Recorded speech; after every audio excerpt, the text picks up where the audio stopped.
எபேசரின் சப்தம் என்னும் இந்த நிகழ்ச்சியை இயேசுவே வாசல் ஊழியங்கள் மூலம் உங்களுக்கு ஜெபத்தோடு வழங்குவதில் பேரானந்தம் கொள்கிறோம். திருமறையின் உபதேசங்களை திருமறையின் அடிப்படையில் உங்களுக்கு உபதேசிப்பதே இந்த ஊழியத்தின் தரிசனமாகும். திருமறையின் உபதேசங்களை ஏற்றுக்கொள்ளுங்கள், அதற்கு கீழ்ப்படியுங்கள். உங்கள் பாவங்களையும் சாபங்களையும் இயேசு நீக்குவார், கண்ணீர்களை துடைப்பார். நீங்கள் ஆசீர்வாதமாய் இருப்பீர்கள். ஜெபத்தோடு கேளுங்கள். இதோ நம்முடைய சகோதரர். ஆண்டவரும் கர்த்தருமாகிய இயேசு கிறிஸ்துவின் இனிய நாமத்தினாலே இயேசுவே வாசல் ஊழியங்களின் சார்பில் உங்கள் யாவரையும் அன்போடு கூட வாழ்த்தி வரவேற்கிறேன். ஆண்டவராகிய கர்த்தர் இந்த நாளிலும் உங்களோடு தேவனுடைய வார்த்தைகளை பகிர்ந்து கொள்ளும் சிலாக்கியத்தை அடிமைக்கு கொடுத்ததற்காக நான் ஆண்டவருக்கு ஸ்தோத்திரம் சொல்லுகிறேன். கர்த்தர் தாமே இந்த நாளிலும் நம்மோடு கூட பேசுவார் என்று நான் ஆண்டவராகிய இயேசு கிறிஸ்துவுக்குள் விசுவாசிக்கிறேன். ஜெபத்தோடு கூட தேவனுடைய வார்த்தைகளை கேளுங்கள், ஆண்டவருடைய வார்த்தைகளுக்கு செவி கொடுங்கள், ஆண்டவருடைய வார்த்தைகளுக்கு கீழ்ப்படிந்து சாட்சிகளாய் வாழ்வதற்கு தீர்மானியுங்கள்.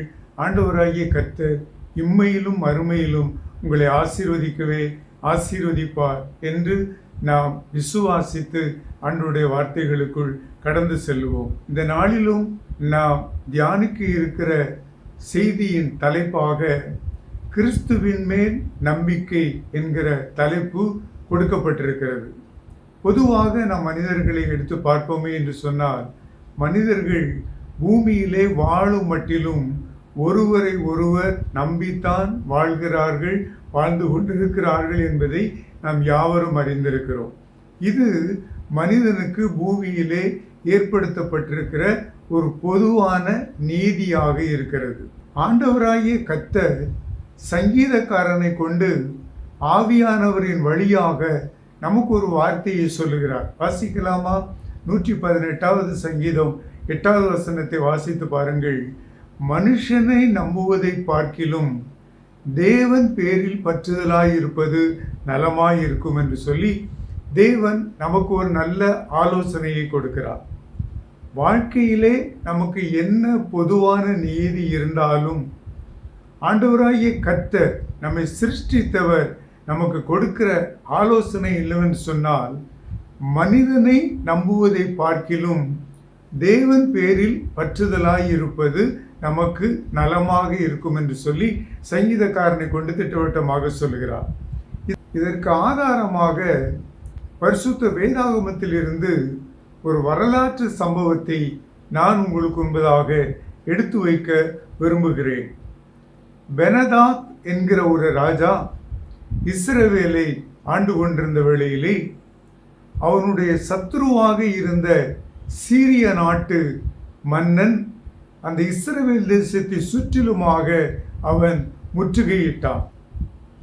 யாரும் இஸ்ரவேல் தேசத்தை விட்டு வெளியே போகவும் முடியாது, யாரும் இஸ்ரவேல் தேசத்திற்குள்ளே வரவும் முடியாது என்கிற நிலையிலே ஒரு பெரிய முற்றுகையை சீரிய ராஜா செய்திருந்தான். அப்படி பெரிய முற்றுகையாக இருந்தபடியினாலே தேசத்திலே கொடிய பஞ்சம் உண்டாயிற்று. இந்த பஞ்சத்தை நாம் விளங்கிக் கொள்ளத்தக்கதாக அந்த இடத்திலே 2 ராஜாக்களின் புஸ்தகம் 6வது அதிகாரம் 26வது வசனம் முதல் 30வது வசனம் மட்டிலும் ஒரு சம்பவம் தெளிவாக கொடுக்கப்பட்டிருக்கிறது. 2 ஸ்திரீகள் இருக்கிறார்கள். அவர்களுக்கு ஆளுக்கு ஒரு குழந்தை இருக்கிறது. பஞ்சத்தை தாங்க மாட்டாமல், பசியை பொறுத்து கொள்ள மாட்டாமல் 2 பேரும் ஒரு தீர்மானம் எடுக்கிறார்கள். இன்றைக்கு என்னுடைய பிள்ளையை நாம் சமைத்து சாப்பிடுவோம், நாளைக்கு உன்னுடைய பிள்ளையை சமைத்து சாப்பிடுவோம் என்று சொல்லி தீர்மானம் எடுக்கிறார்கள். இந்த தீர்மானத்திற்கு 2 பேரும் ஒப்புக்கொண்டு முதல் நாளிலே ஒரு பெண்ணினுடைய குழந்தையை சமைத்து சாப்பிட்டு விடுகிறார்கள். மறுநாளிலே மற்றொரு பெண்ணினுடைய குழந்தை ஒப்பந்தத்தின்படி சமைத்து சாப்பிடப்பட வேண்டும். ஆனால் அந்த பெண் அவனுடைய மகனை மறைத்து வைத்து கொண்டாள். இந்த அநீதியான காரியத்தை ராஜாவினிடத்திலே 2 பேரும் கொண்டு போனார்கள்.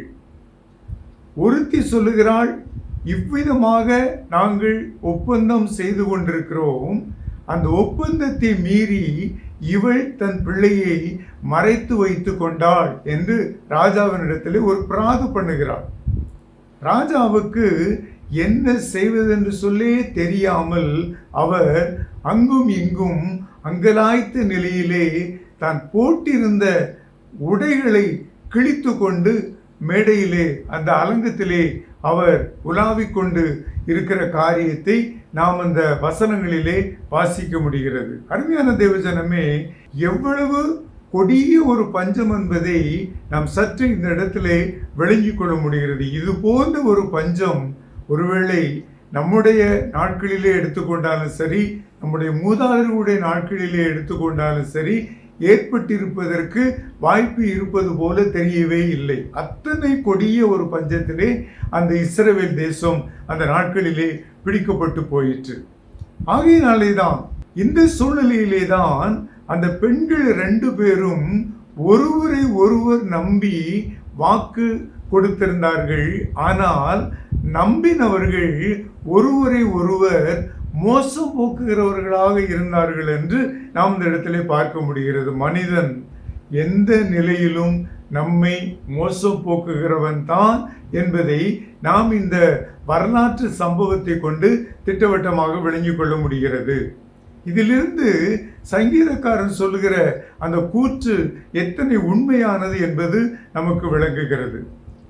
மனுஷனை நம்புவதை பார்க்கிலும் தேவன் பேரில் பற்றுதலாய் இருப்பது நலமாய் இருக்கும் என்பதை நாம் அப்படியே ஏற்றுக்கொண்டு இன்றைக்கு நம்முடைய வாழ்க்கை ஆசீர்வதிக்கப்படத்தக்கதாக, நம்முடைய வாழ்க்கை சமாதானமாக வாழக்கூடிய நிலையிலே உண்டாகத்தக்கதாக இன்றைக்கு நாம் மனிதர்களை நம்புவதை விட்டுவிட்டு தேவாதி தேவனாகிய கர்த்தரை, நம்மை சிருஷ்டித்தவரை நம்புவதற்கு தீர்மானிப்போமே என்று சொன்னால் மெய்யாகவே கர்த்தர் நம்மை இந்த நாளிலே ஆசீர்வதிக்கிற தேவனாய் இருக்கிறார். இயேசு கிறிஸ்து ஊழியம் செய்த வந்த நாட்களிலே கலிலேயா கடல் அருகே அவர் ஊழியம் செய்து வந்த பொழுது திரளான ஜனங்கள் அவருடைய உபதேசத்தை கேட்கும்படியாக வந்தார்கள். சுமார் 5000த்திற்கும் மேற்பட்ட ஆண்கள் மட்டும் அந்த கூடுகையிலே இருந்தார்கள். அந்த இடம் வனாந்தரமான ஒரு இடமாக இருந்தது. இருட்டு போகிற ஒரு சூழ்நிலை.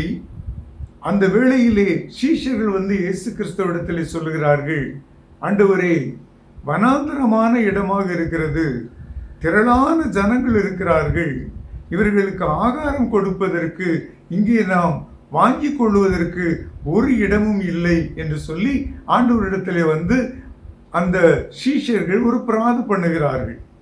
இயேசு கிறிஸ்து கேட்கிறார், உங்களிடத்திலே ஆகாரத்திற்காக இருப்பது என்ன என்று சொல்லி கேட்கிறார். உடனே அவர்கள் அங்கே விசாரித்து ஒரு சிறு பையனிடத்திலே 2 மீனும் 5 அப்பமும் மாத்திரம் இருக்கிறது, ஆகாரத்திற்கென்று வேறு ஒன்றும் இல்லை என்று சொல்லி அவர்கள் இயேசு கிறிஸ்துவிடத்திலே சொல்லுகிறார்கள். இதை யோவான் 6வது அதிகாரத்திலே நாம் வாசிக்கிறோம்.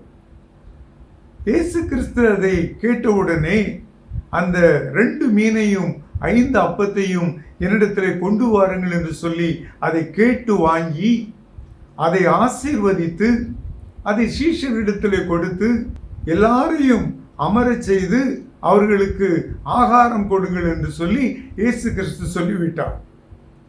அற்புதத்தை காண்கிறார்கள்.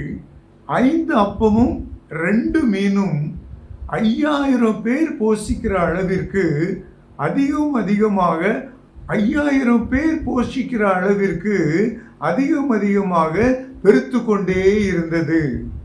எல்லாரும் திருப்தியாக சாப்பிட்டார்கள்.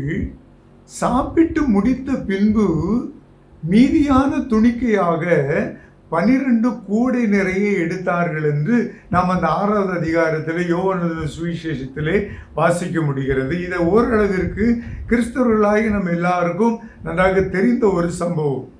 அந்த வேளையிலே ஆண்டவராகிய இயேசு கிறிஸ்து கலிலேயா கடல் அருகே அவர் ஊழியம் செய்து கொண்டிருந்த வேளையிலே அவரிடத்தில் அவர் செய்த அற்புதங்களையும் அதிசயங்களையும் பார்த்த ஜனங்கள், நன்றாக திருப்தியாக சாப்பிட்ட ஜனங்கள் இயேசு கிறிஸ்துவை தேடி அலைய ஆரம்பித்தார்கள், கண்டுபிடித்தார்கள். ஆண்டவராகிய இயேசு கிறிஸ்து அவர்களை பார்த்து சொல்லுகிறார், வாசியுங்கள். யோவான் சுவிசேஷம் 6வது அதிகாரம் 27வது வசனம். நீங்கள் அற்புதத்தை கண்டதினால் அல்ல. நன்றாக விளங்கிக் கொள்ளுங்கள். அந்த ஜனங்கள், இயேசுவை தேடி வந்தவர்கள் 5 அப்பமும் 2 மீனும் அதிகமாக பெருகினதை கண்டு, அந்த அற்புதத்தை கண்டு இயேசு கிறிஸ்துவை தேடி வரவில்லையாம். ஆண்டவர் சொல்கிறார், நீங்கள் அற்புதத்தை கண்டதினால் அல்ல, நீங்கள் அப்பம் புசித்து திருப்தியானதினாலே என்னை தேடுகிறீர்கள். தொடர்ந்து அவர்களுக்கு ஒரு ஆலோசனை கொடுக்கிறார். அழிந்து போகிற போஜனத்திற்காக அல்ல, நித்திய ஜீவன் வரைக்கும் நிலைநிற்கிற போஜனத்திற்காக கிரியை நடப்பியுங்கள் என்று சொல்லி ஆண்டவராகிய கர்த்தர் அவர்களுக்கு ஒரு ஆலோசனை கொடுக்கிறார். இன்றைக்கு நாம் பார்ப்போமே என்று சொன்னால், ஜனங்கள் நிறைய பிரச்சனைகளிலே சிக்கி தவித்துக் கொண்டிருக்கிறார்கள். வியாதியினால் கஷ்டப்படுகிறார்கள், பிசாசின் போராட்டத்தினால் கஷ்டப்படுகிறார்கள், பணப்பிரச்சனையினால் கஷ்டப்படுகிறார்கள். உலகத்தில் கஷ்டப்படாதவர்கள், துன்பப்படாதவர்கள் என்று சொல்லி யாருமே இல்லை என்று ஓரளவிற்கு நம்மால் நிதானிக்க முடிகிறது. இந்த சூழ்நிலையிலே மக்கள் இன்றைக்கு எந்த கூட்டத்திலே அற்புதம் நடக்கிறது, எந்த கூட்டத்திலே நோய் சுகமாகிறது, யாருடைய கூடுகையிலே பிசாசுகள் ஓடுகிறது, யாருடைய கூடுகையிலே கடன் பிரச்சனைக்கு தீர்வு கிடைக்கிறது என்று சொல்லி அப்படிப்பட்டவர்களை இந்த உலகத்தின் காரியங்களை முழுவதுமாக பெற்றுக்கொள்ளத்தக்கதாக, ஆசீர்வதிக்கப்படத்தக்கதாக அந்த கூட்டங்களை தேடி ஓடிக்கொண்டே இருக்கிறார்கள். அருமையான தேவஜனமே, இதற்காக நாம் தேடி ஓடுவோமே என்று சொன்னால், ஆண்டவராகிய இயேசு கிறிஸ்து அன்றைக்கு அவர் ஊழியம் செய்த நாட்களிலே அவரை தேடி வந்த ஜனங்களுக்கு சொன்ன அதே வார்த்தைகளை நம்மையும் பார்த்து சொல்லுவார் என்பதை தயவு செய்து மறந்து போகாதிருங்கள். அழிந்து போகிற போஜனத்திற்காக நீங்கள் கூட்டங்களை தேடி, அற்புதங்களை தேடி, அதிசயங்களை தேடி ஓடாதிருங்கள். நித்திய ஜீவன் வரைக்கும் நிலைநிற்கிற போஜனத்திற்காக கிரியை நடப்பியுங்கள் என்று சொல்லி நமக்கும் ஒரு ஆலோசனை கொடுக்கிறார். அருமையான தேவஜனமே, நித்திய ஜீவன் வரைக்கும் என்று சொல்லுகிற அந்த காரியத்தை நாம் தீர்க்கமாக தெரிந்து கொள்ள வேண்டும். இந்த பூமியிலே வாழ்ந்த பிறகு நமக்கு ஒரு வாழ்க்கை இருக்கிறது, அதுதான் பரலோக வாழ்க்கை. இது எல்லா ஜனத்திற்கும் ஓரளவிற்கு தெரியும். இந்த பரலோக ராஜ்யத்தை பெற்றுக்கொள்ளத்தக்கதாக நீங்கள் கிரியை நடப்பியுங்கள், அற்புதங்களுக்காக நீங்கள் என்னை தேடி வராதீர்கள் என்று சொல்லி அவர்களுக்கு ஆண்டவராகிய கர்த்தர் ஒரு உபதேசத்தை கொடுப்பதை நாம் இந்த இடத்திலே பார்க்க முடிகிறது. இதிலிருந்து நாம் என்ன புரிந்து கொள்ள முடிகிறது? அற்புதத்திற்காக இயேசு கிறிஸ்துவை தேடி செல்லுகிற ஜனங்களை அன்றும் ஆண்டவராகிய இயேசு கிறிஸ்து ஊக்குவித்ததில்லை, இன்றைக்கும் ஆண்டவராகிய கர்த்தர் ஊக்குவிப்பது இல்லை. இதை நாம் தெளிவாக தெரிந்து கொள்ள வேண்டும். இதை திட்டமாக தெரிந்து கொண்டால்தான் நாம் ஆண்டவராகிய இயேசு கிறிஸ்துவை எப்படி நம்ப வேண்டும் என்பதை விளங்கிக் கொள்ள முடியும். அற்புதத்திற்காக இயேசு கிறிஸ்துவை நம்புவதை அவர் சரியாக ஏற்றுக்கொள்ளவில்லை, அவர் அதை ஊக்குவிக்கவில்லை. இயேசு கிறிஸ்துவை எப்படி நம்புவதை அவர் ஊக்குவிக்கிறார் என்று சொல்லி நாம் சற்று சிந்திப்போமே என்று சொன்னால், இயேசு கிறிஸ்து நம்முடைய பாவங்களுக்காக மரித்தார் என்று சொல்லி நம்ப வேண்டும். அதோடு கூட அடக்கம் பண்ணப்பட்ட அவர் 3வது நாளிலே வேத வாக்கியங்களின்படி உயிரோடு எழுந்தார் என்று சொல்லியும் நம்ப வேண்டும். இதுதான் கிறிஸ்தவத்தினுடைய அடிப்படையான போதனை. இயேசு கிறிஸ்து பாவிகளுக்காக மரித்தார். உலகத்திலே பாவம் செய்யாத மனிதன் யாரும் கிடையாது. எந்த மதஸ்தவனாய் இருந்தாலும் சரி, பாவம் செய்யாத மனிதன் ஒருவனும் கிடையாது. அப்படி இருக்க இந்த பாவம் செய்த மனிதனுக்கு தேவன் நியமித்திருந்த நியமனம் என்னவென்று சொன்னால், ரோமர் 6வது அதிகாரம் 23வது வசனத்தை வாசித்து பாருங்கள். பாவத்தின் சம்பளம் மரணம் என்று சொல்லி திட்டமாக அங்க தீர்ப்பு எழுதப்பட்டிருக்கிறது. இந்த பாவம் செய்த மனிதன் மரணம் அடையக்கூடாது, நரகத்திற்கு செல்லக்கூடாது, நித்திய ஜீவனை பரலோகத்தில் பெற்றுக்கொள்ள வேண்டும் என்கிற ஒரே ஒரு எதிர்பார்ப்போடு தான் பாவமில்லாத இயேசு கிறிஸ்து பாவிகளாகிய நமக்காக மரித்து அடக்கம் பண்ணப்பட்டார். இதை நாம் விசுவாசிக்க வேண்டும், இதை நான் நம்ப வேண்டும். இதோடு கூட நம்முடைய நம்பிக்கை நின்று போகக்கூடாது. கிறிஸ்து வேத வாக்கியங்கள் சொல்லுகிறபடியே 3வது நாள் உயிரோடு எழுந்தார் என்று சொல்லியும் நாம் நம்ப வேண்டும். இதுதான் ஒரு கிறிஸ்தவனுடைய, ஒரு மனுஷனுடைய முழு நம்பிக்கையாக இருக்க வேண்டும். இந்த நம்பிக்கை கிறிஸ்தவர்களுக்கு மட்டும் இருந்தால் போதாது. உலகத்திலே பிறந்திருக்கிற அத்தனை பேருக்கும் இந்த நம்பிக்கை திட்டவட்டமாக இருக்க வேண்டும். இயேசு பாவிகளுக்காக மரித்தார், இயேசு பாவிகளுக்காக அடக்கம் பண்ணப்பட்டார், இயேசு அவர் சொன்னபடியே வேத வாக்கியங்களின்படி 3வது நாள் உயிரோடு எழும்பினார் என்று நாம் அவரை நம்புகிற வேளையிலே தான் ஆண்டவராகிய கர்த்தர் நமக்கு புது வாழ்வு கொடுக்கிற ஒரு தேவனாக இருக்கிறார். இயேசு கிறிஸ்து 3வது நாள் உயிரோடு எழும்பினார் என்று நீங்கள் சொல்லுகிறீர்களே, உயிர்த்தெழுந்த இயேசு எங்கே இருக்கிறார் என்கிற ஒரு கேள்வி ஆதி காலம் தொட்டு இன்று மட்டிலும் மனிதர்கள் மத்தியிலே எழும்பிக் கொண்டே இருக்கிறது, நிலைத்திருக்கிறது. திட்டவட்டமாக நீங்கள் தெரிந்து கொள்ளுங்கள். உயிர்த்தெழுந்த இயேசு கிறிஸ்து பரலோகத்தில் இருக்கிறார் என்று லூக்கா எழுதின சுவிசேஷம் 24வது அதிகாரம் 51வது வசனம் சொல்கிறது. வாசித்து பாருங்கள். சீஷர்களை இயேசு கிறிஸ்து ஆசீர்வதிக்கையில் அவர்களை விட்டு பிரிந்து பரலோகத்திற்கு எடுத்துக்கொள்ளப்பட்டார். நன்றாக விளங்குகிறதா? இயேசு கிறிஸ்து இப்பொழுது எங்கே இருக்கிறார் என்கிற சந்தேகம் இனிமேல் உங்களுக்கு எழும்பவே கூடாது. அவர் பரலோகத்தில் இருக்கிறார்.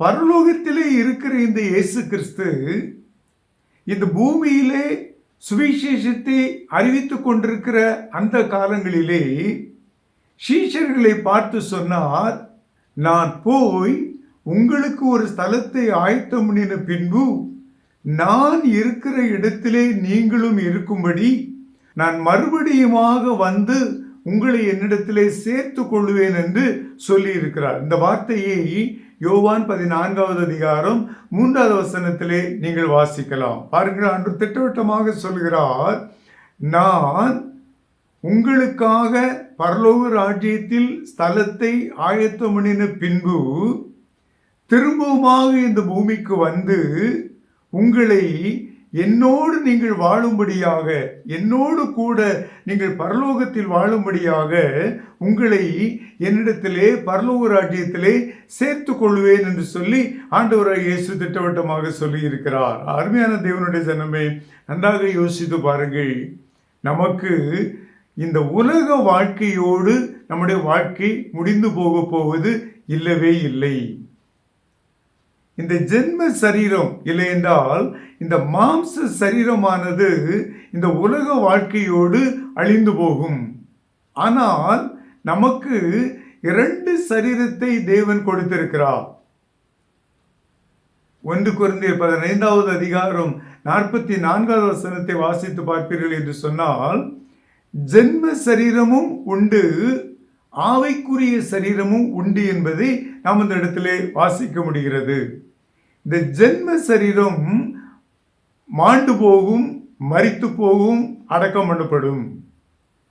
இந்த அடக்கம் பண்ணப்பட்ட இந்த சரீரம் ஆண்டவராகிய இயேசு கிறிஸ்து யோவான் 14வது அதிகாரம் 3வது வசனத்திலே நான் மறுபடியுமாக வந்து என்று சொன்னாரே, அப்படி அவர் மறுபடியுமாக இந்த உலகத்திற்கு நியாயாதிபதியாக வருகிற வேளையிலே இந்த ஜென்ம சரீரம் அடக்கம் பண்ணப்பட்டதே, அந்த சரீரம் அழிந்து ஆவிக்குரிய சரீரம் உயிரோடு எழுப்பப்படும் என்று சொல்லி ஆண்டவராகிய கர்த்தர் திட்டவட்டமாக சொல்லி இருக்கிறார்.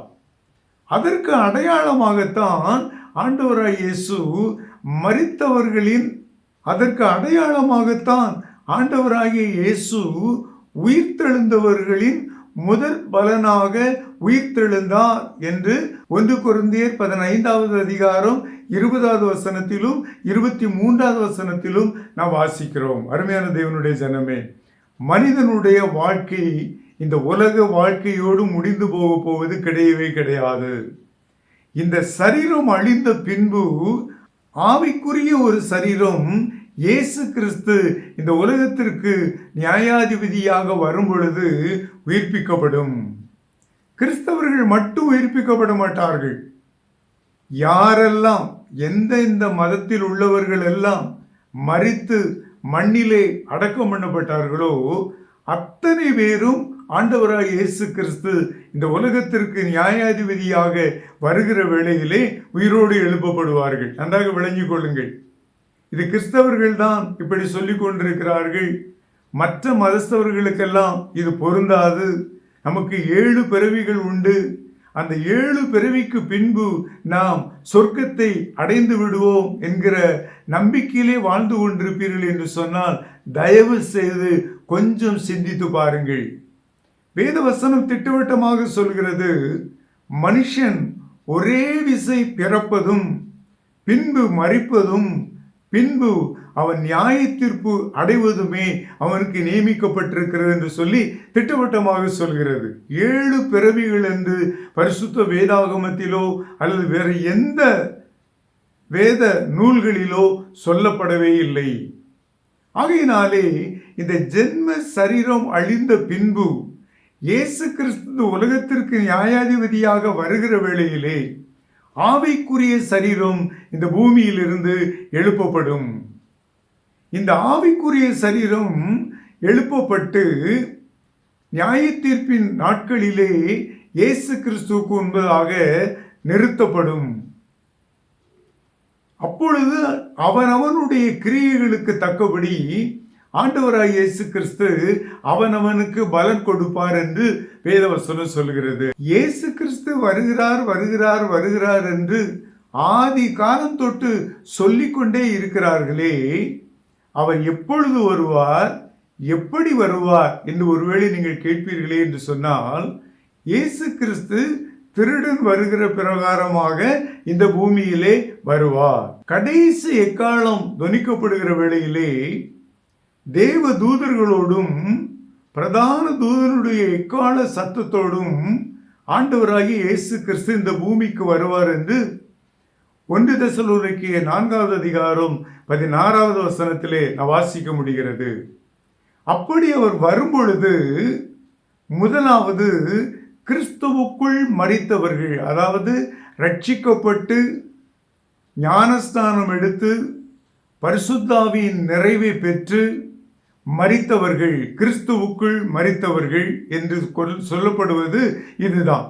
பாவமர கழுவப்பட்டு ரட்சிக்கப்பட்டவர்களும் ஞானஸ்தானம் எடுத்தவர்களும் பரிசுத்தாவியின் நிறைவை பெற்றவர்களும் இந்த இயேசு கிறிஸ்து இந்த உலகத்திற்கு நியாயாதிபதியாக வருகிற வேளையிலே முதலாவது உயிரோடு எழுந்திருப்பார்கள். பின்பு என்ன நடக்குமா, இயேசு கிறிஸ்து வருகிற வேளையிலே யாரெல்லாம் உயிரோடு இந்த பூமியிலே இந்த மாம்ச சரீரத்திலே வாழ்ந்து கொண்டிருக்கிறார்களோ அவர்கள் எல்லாரும் ஆவிக்குரிய சரீரத்தை பெற்றவர்களாக தேவனிடத்திலே எடுத்துக்கொள்ளப்படுவார்கள் என்று 1 தெசலோனிக்கேயர் 4வது அதிகாரம் 17வது வசனத்திலே வாசிக்கிறோம். இதிலிருந்து நாம் ஒன்றை கற்றுக்கொள்ள வேண்டும். உயிரோடு இருக்கிறவர்களும் கிறிஸ்தவர்கள் மட்டும் ஆவிக்குரிய சரீரத்தை பெற்றுக்கொண்டு தேவனோடு சென்று விடுவார்கள் என்கிற எண்ணத்தை விடுத்து உயிரோடு இருக்கிற நாம் யாவரும் ஆவிக்குரிய சரீரத்தை பெற்றவர்களாக தேவனோடு கூட எடுத்துக்கொள்ளப்படுவோம். இப்பொழுது நமக்கு ஒரு கேள்வி எழும்புவதற்கு வாய்ப்பு உண்டு. அப்படி இருந்தால்தான் மனிதன் உலகத்திலே எப்படி வேண்டுமானாலும் வாழ்ந்து கொண்டு போய்விடலாமே, ஏன் நீதியாக வாழ வேண்டும், பாவம் இல்லாமல் பரிசுத்தமாக வாழ வேண்டும், ரட்சிக்கப்பட வேண்டும் என்றெல்லாம் ஏன் மனிதன் தீர்மானிக்க வேண்டும், யோசிக்க வேண்டும் என்று சொல்லி நாம் நினைக்கலாம். அருமையான தேவஜனமே, ஆண்டவராகிய இயேசு கிறிஸ்து திட்டவட்டமாக சொல்கிறார். வாசியுங்கள், யோவானின் சுவிசேஷம் 3வது அதிகாரம் 3வது வசனம். ஒருவன் மறுபடியும் பிறவாவிட்டால் தேவனுடைய ராஜ்யத்தை பிரவேசிக்க மாட்டான் என்று திட்டவட்டமாக சொல்கிறார். மறுபிறப்பு என்றால் என்ன? மரித்து திரும்ப பிறப்பதா? இல்லை. இந்த மாம்ச சரீரத்திலே பாவங்களை எல்லாம் இயேசு கிறிஸ்துவிடத்திலே அறிக்கை செய்து விட்டுவிட்டு அவருடைய இரத்தத்தினால் கழுவப்பட்டு புதிய ஒரு வாழ்க்கை வாழ்கிற நிலைதான் மறுபடியும் பிறந்த ஒரு அனுபவம். 2 கொரிந்தியர் 5வது அதிகாரம் 17வது வசனத்தில் வாசிப்பீர்களே என்று சொன்னால், ரட்சிக்கப்பட்டவர்களை குறித்து அந்த வசனம் தீர்க்கமாக சொல்கிறது. மறுபடியும் பிறந்தவர்களை குறித்து அந்த வசனம் தீர்க்கமாக சொல்கிறது. பழையவைகள் எல்லாம் ஒளிந்து போயின, எல்லாம் புதிதாயின என்று சொல்கிறது. இதுதான் மறுபிறப்பின் முழு அமைப்பு என்பதை நீங்கள் திட்டவட்டமாக விளங்கிக் கொள்ளுங்கள். இந்த மறுபிறப்பு என்றால் என்ன என்று சொல்லி நீங்கள் கேட்பீர்களே என்று சொன்னால், அதற்கு ஆண்டவராகிய இயேசு கிறிஸ்து லூக்கா சுவிசேஷத்திலே சொல்லி இருக்கிற ஒரு மனிதனை நாம் சற்று எண்ணி பார்ப்போம் என்று சொன்னால் விளங்கிக் கொள்ளலாம். சகையு என்ற ஒரு வரி வசூலிக்கிற அதிகாரி இருந்தார். அவர் நிறைய பாவங்களை செய்து நிறைய சொத்துக்களை சேர்த்து வைத்திருந்தார். ஒரு நாள் இயேசு கிறிஸ்து எரிகோவுக்கு வந்தார். சகையுவை பார்த்தார். மரத்தில் இருந்து கீழே இறங்கி வா என்று சொல்லி கூப்பிட்டார். கீழே இறங்கி வந்தான். இயேசு கிறிஸ்து அவனுடைய வீட்டிற்கு கூட்டிக் கொண்டு சென்றான். போகிற பாதையிலே அவன் செய்த எல்லா பாவங்களையும் இயேசு கிறிஸ்துவின் பக்கமாக திரும்பி மனம் திரும்பி அவரிடத்திலே அறிக்கை செய்தான். வாசித்து பாருங்கள், லூக்கா சுவிசேஷம் 19வது அதிகாரம் 8வது வசனம். ஆண்டவரே, என் ஆஸ்திகளில் பாதியை ஏழைகளுக்கு கொடுக்கிறேன். நன்றாக விளங்கிக் கொள்ளுங்கள். என் ஆஸ்திகளில் பாதியை நான் ஏழைகளுக்கு கொடுக்கிறேன்.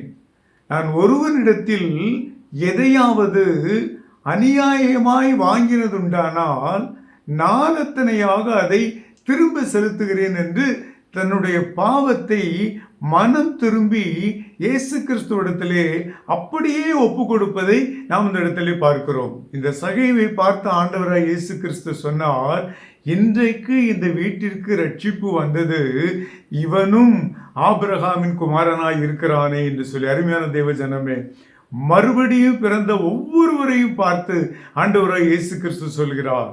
இயேசு கிறிஸ்துவின் பக்கமாய் மனம் திரும்பின ஒவ்வொருவரையும் பார்த்து ஆண்டவராய் இயேசு கிறிஸ்து சொல்கிறார், இன்றைக்கு நீ ரட்சிக்கப்பட்டாய், நீயும் ஆபிரகாமின் குமாரனாய் குமாரத்தியாய் இருக்கிறாய் என்று சொல்லி திட்டவட்டமாக சொல்கிறார். அருமையான தேவ ஜனமே, இந்த வேளையிலே இந்த மறுபிறப்பின் அனுபவத்தை பெற்றிருக்கிற யாவரும் இயேசு கிறிஸ்து எக்கால சத்தத்தோடு பிரதான தூதர்களோடு அவர் வருகிற வேளையிலே ஆவிக்குரிய சரீரத்திலே எழும்பின மறுரூபமாக்கப்பட்டவர்கள் அத்தனை பேரும் அவரோடு கூட பரலோக ராஜ்யத்தை சுதந்திரித்துக் கொள்வார்கள்.